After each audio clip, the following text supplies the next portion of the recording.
मैं हूं आशुतोष और आप देख रहे हैं सत्यहिंदी.com। सत्यहिंदी.com के खास कार्यक्रम आशुतोष की बात में आपका स्वागत है।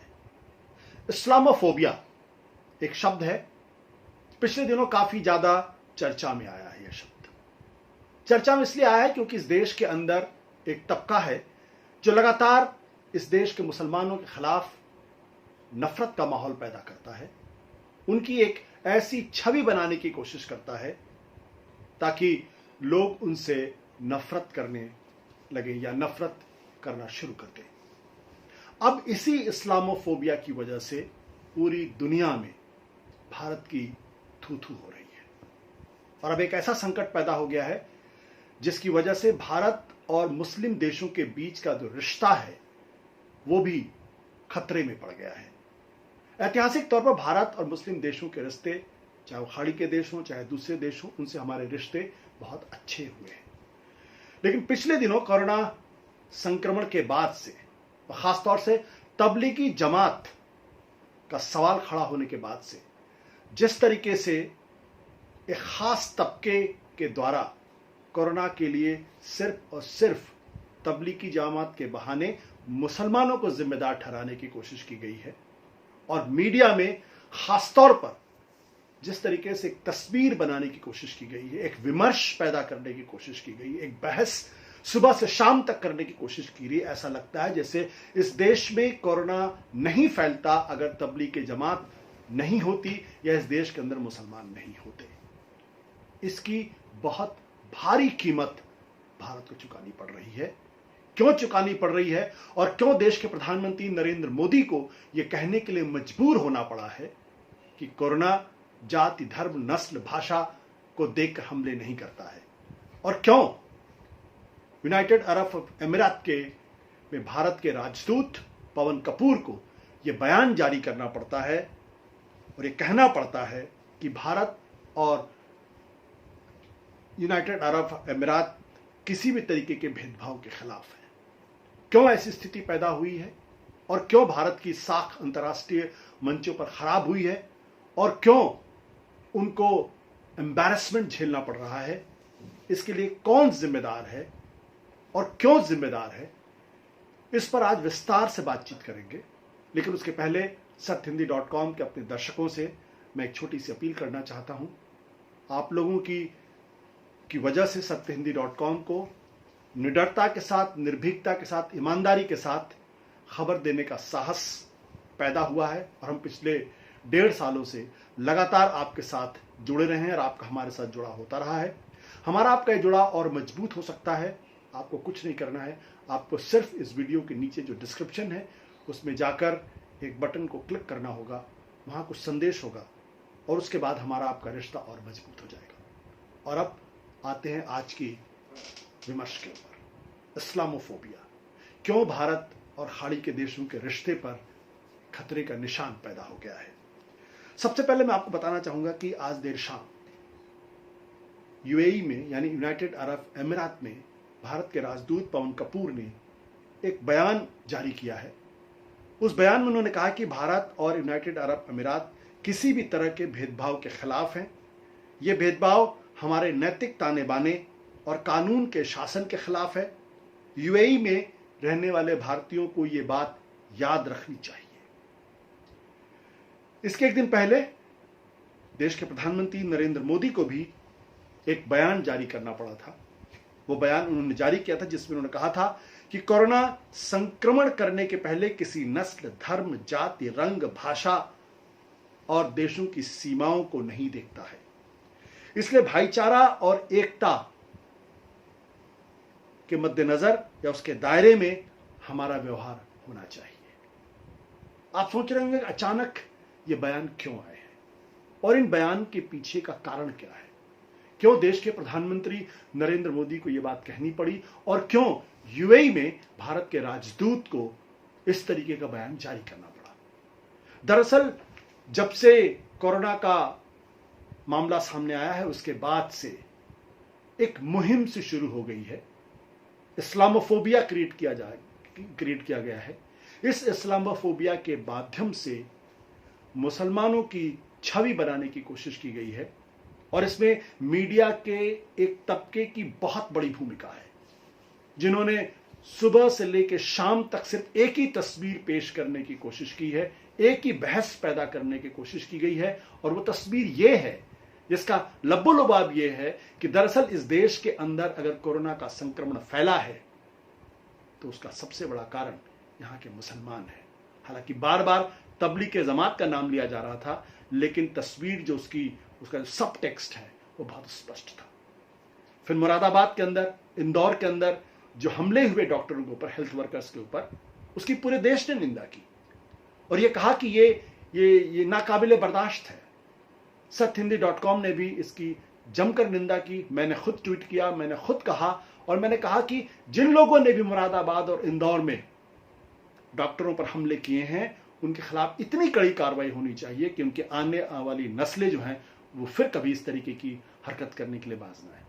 लेकिन इन तीनों चारों घटनाओं को लेकर जो इस्लामोफोबिया पैदा किया गया है, अब उसकी वजह से भारत और 57 देशों के OIC यानी ऑर्गेनाइजेशन ऑफ इस्लामिक कंट्रीज के रिश्ते खतरे में पड़ गए हैं।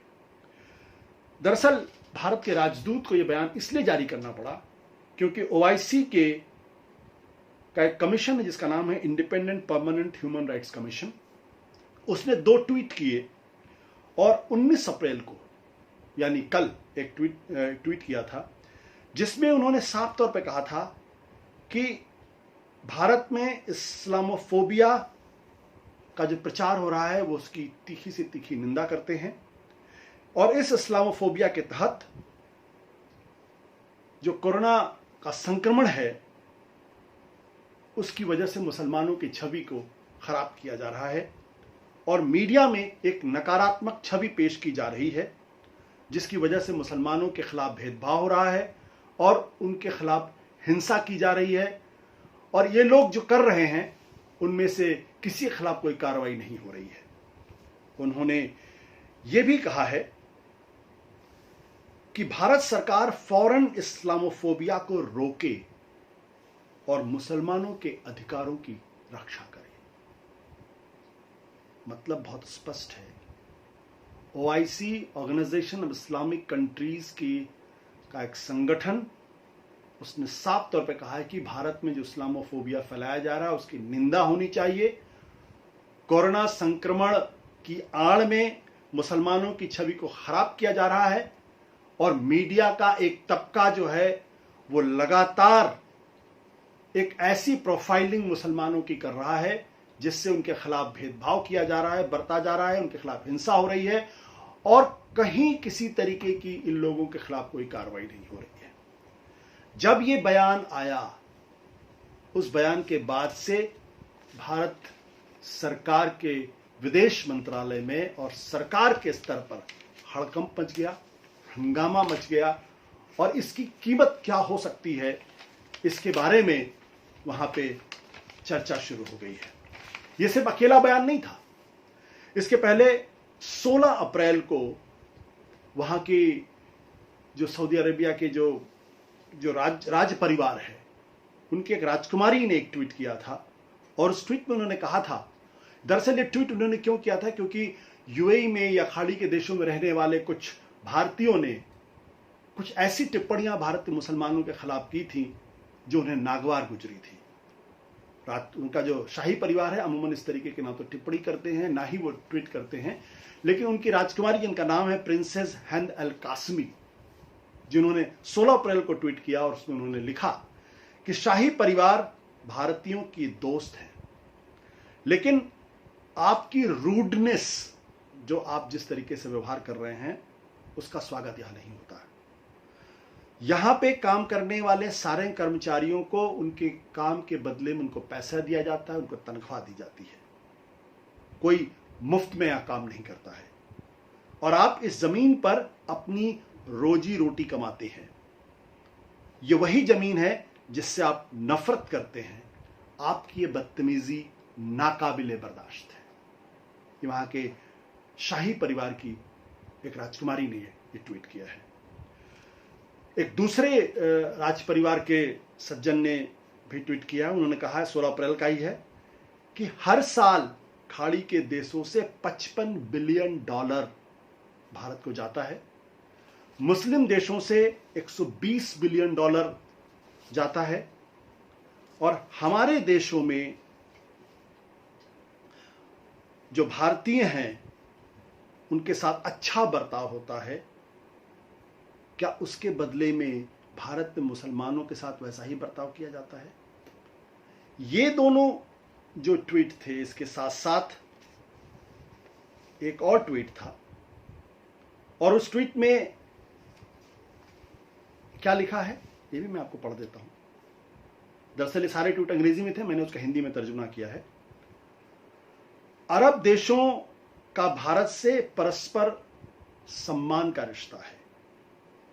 क्या आप ऐसे, उन्होंने देश के प्रधानमंत्री नरेंद्र मोदी को एड्रेस करते हुए ट्वीट है जिसमें उन्होंने कहा है कि अरब देशों का भारत के साथ परस्पर सम्मान का रिश्ता है। क्या आप ऐसे सांसद को इजाजत देते हैं कि वह हमारी औरतों को इस कदर जलील करे? और क्या इस अमर्यादित भाषा के लिए, ट्वीट के लिए, क्या उनके खिलाफ कार्रवाई करेंगे? आप सोच रहे होंगे कि ये कौन सा सांसद है जिस पर वहां के राज परिवार ने इस तरीके से इतनी कड़ी टिप्पणी की, और भारत के प्रधानमंत्री नरेंद्र मोदी से कहा है कि आप उनके खिलाफ कड़ी से कड़ी कार्रवाई करिए। क्या आप ऐसे अमर्यादित भाषा के लिए आप उनको जिम्मेदार ठहराते हैं? दरअसल भारतीय जनता पार्टी के एक युवा सांसद हैं, 28 साल उनकी उम्र है, बेंगलोर से सांसद हैं। उन्होंने जो ट्वीट किया है उसको सुनकर, उसको पढ़कर आपका भी सिर शर्म से झुक जाएगा। जो भाषा लिखी गई है, मैं अमूमन ऐसी भाषा पढ़ता नहीं हूं, लेकिन आज मैं जरूर उसको पढ़ूंगा और अंग्रेजी में पढ़ूंगा। इनका नाम है तेजस्वी सूर्या। तेजस्वी सूर्या इनका नाम है। टीवी चैनल्स में कभी कभी आप इनको देखा होगा। बहुत तीखे, बहुत ही नफरत वाली भाषा के लिए जाने जाते हैं। उन्होंने ट्वीट किया जिसमें लिखा है कि 95% अरब women have never had an orgasm in the last few hundred years. Every mother has produced kids as act of sex and not love. ये भारत के भारतीय जनता पार्टी के एक सांसद का ये ट्वीट है। किसी मुस्लिम समाज को तो छोड़ दिए, क्या किसी महिला समाज के लिए इस तरीके का ट्वीट जायज है? और क्या इस तरीके के ट्वीट करने वाले शख्स के खिलाफ कड़ी से कड़ी कार्रवाई नहीं होनी चाहिए? और ऐसी कार्रवाई होनी चाहिए ताकि इनकी समझ में आ जाए कि आप जब किसी महिला का अपमान करते हैं, जब किसी समाज का अपमान करते हैं, जब किसी धर्म के आधार पर उनकी महिलाओं का अपमान करते हैं, तो उसकी क्या सजा हो सकती है। इस ट्वीट की वजह से वहां के शाही परिवार ने जो ट्वीट लिखा है उसी को जोड़ते हुए मैंने आप थोड़ी देर पहले हिंदी में बताया था, मैं अंग्रेजी में पढ़ देता हूं। The PMO India, respected prime minister Narendra Modi, India's relation with the Arab world has been that of mutual respect. Do you allow your parliamentarian to publicly humiliate our women? We expect your urgent punitive action against Tejasvi Surya for his disgraceful comment. निश्चित तौर पर ये जो तेजस्वी सूर्या का जो tweet है ये disrespectful नहीं है, ये अमर्यादित नहीं है, ये घृणित है। और ऐसा सांसद बीजेपी का सांसद है, जो सत्ताधारी पार्टी का सांसद है, हैरानी की बात मुझे नहीं है। क्योंकि भारतीय जनता पार्टी के और उनसे जुड़े हुए तमाम संगठनों के सांसदों का जो रवैया पिछले कुछ सालों में देखने में आया है वो लगभग इसी तरीके का है। कोई मौका नहीं छोड़ते जब वो मुस्लिम समुदाय के खिलाफ या इस्लाम के खिलाफ वो नफरत का माहौल पैदा करने की कोशिश ना करें। तेजस्वी सूर्या का ये ट्वीट सिर्फ एक बानगी है उसकी। हकीकत यह है कि जब से कोरोना वायरस का ये मामला आया है और जब से उसमें तबलीगी जमात का नाम जुड़ा हुआ है, कोई ऐसा मौका नहीं छोड़ा गया जिसमें मुसलमानों को की लानत मलानत नहीं की गई है। तबलीगी जमात की लानत मलानत की जानी चाहिए, मौलाना साद की लानत मलानत होनी चाहिए, उनके खिलाफ कानूनी कार्रवाई होनी चाहिए, उनको जेल होना चाहिए, क्योंकि जिस बेवकूफाना काम उन्होंने किया उसकी वजह से पूरे हिंदुस्तान के सभी लोगों की जान खतरे में पड़ी कोरोना की वजह से। लेकिन उस तबलीगी जमात के बहाने से पूरे सारे मुसलमानों की लानत मलानत की जाए और उनको अपराधी ठहराया जाए या उनकी तस्वीर को खराब किया जाए, ये कहां तक जायज है।